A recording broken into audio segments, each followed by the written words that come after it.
Hello everyone, welcome back to my channel. और आज बहुत टाइम के बाद कैबिन क्रू का एक टॉपिक लेके आई हूँ। वो भी आप ही लोगों ने जो कमेंट्स करे हैं वो मैं पढ़ रही थी और मैंने बहुत सारे कमेंट्स जो है वो सेग्रीगेट करके रखे हैं। आपके कमेंट्स, आपके जो इनबॉक्स में मुझे मैसेजेस आए हैं वो, आप बहुत सारी वीडियोस आने वाली हैं। ट्रस्ट मी, रोज एक वीडियो आने वाली है आपके डाउट्स क्लियर करने के लिए।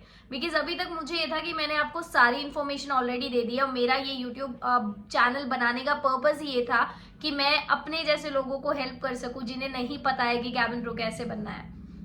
बट मुझे अब तक लगता था कि मैंने सारे डाउट्स क्लियर कर दिए हैं, बट अब मुझे देख के लग रहा है कि आपको अभी भी बहुत सारे डाउट्स है जो मुझे क्लियर करने हैं and I am definitely gonna try my level best to help you all with that. So let's start the video with in interest of time. आज का वीडियो है कि अगर आप ही में से किसी ने ये कॉमेंट किया था मुझे, तो ये कमेंट का आंसर मैं दे रही हूँ और ऐसे ही कमेंट्स करते रहना। I promise you I will answer to all of your comments जितना हो पाएगा।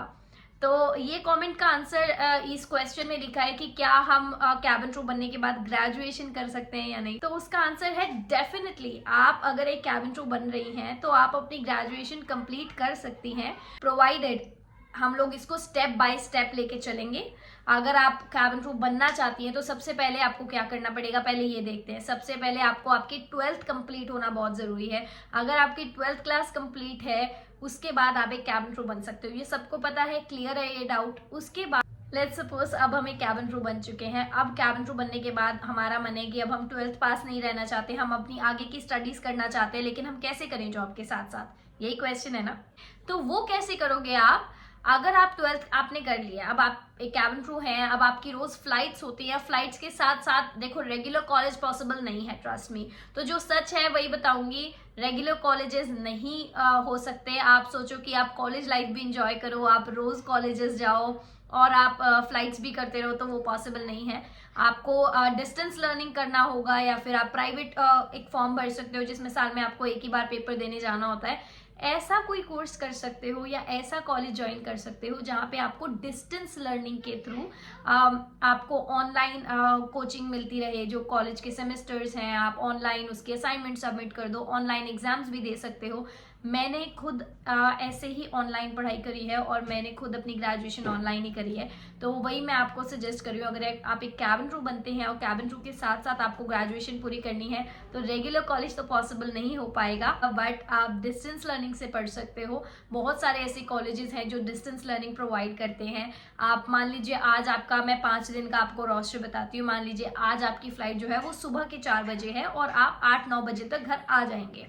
ठीक है, 5 घंटे की फ्लाइट है आपकी, आप वापस आ गए 9 बजे तक। 9 बजे के बाद यानी कि आप सुबह के 9 बजे ही घर आ गए हैं, तो आपके पास पूरा दिन है पढ़ने के लिए। आप पढ़ सकते हैं आराम से। अगर आपका उस दिन एग्जाम है आप एग्जाम भी दे सकते हैं। नेक्स्ट डे मान लीजिए आपकी 12 बजे यानी कि दोपहर के 12 बजे आपकी फ्लाइट है, तो आपके पास सुबह 10 से 12 तक का टाइम है। 10 से 11 तक मान लीजिए 1 घंटा आपको एयरपोर्ट जाने में लगेगा।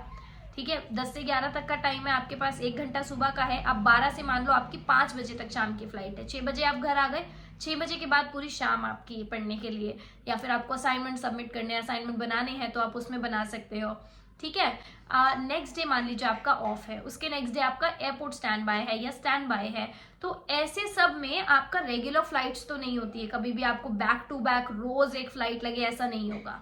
तो आपकी हमेशा एक फ्लाइट होगी, फिर थोड़ा गैप होगा, फिर फ्लाइट होगी, फिर गैप होगा। तो उन गैप्स के बीच में आप पढ़ सकते हैं, आप एग्जाम्स दे सकते हैं। तो ऐसा नहीं है कि आप पढ़ नहीं पाएंगे, एग्जाम नहीं दे पाएंगे। आप एक कैबिन क्रू बनने के साथ साथ पढ़ाई भी कर सकते हैं, ग्रेजुएशन कंप्लीट कर सकते हैं। द बेस्ट पार्ट इज अगर आप 12th के बाद डायरेक्ट कॉलेज करते हैं तो उसमें आपको फिनेंसेस, अगर आप फाइनेंशियली स्टेबल नहीं है तो आपको फिनेंसेस मैनेज करने में थोड़ी सी प्रॉब्लम आएगी। बट अगर आप 12th के बाद डायरेक्ट एक जॉब ज्वाइन करते हैं, जॉब के साथ साथ आप अपनी ग्रेजुएशन करते हैं, तो आप अपनी ग्रेजुएशन को, अपनी पढ़ाई को खुद से फंड कर सकते हैं।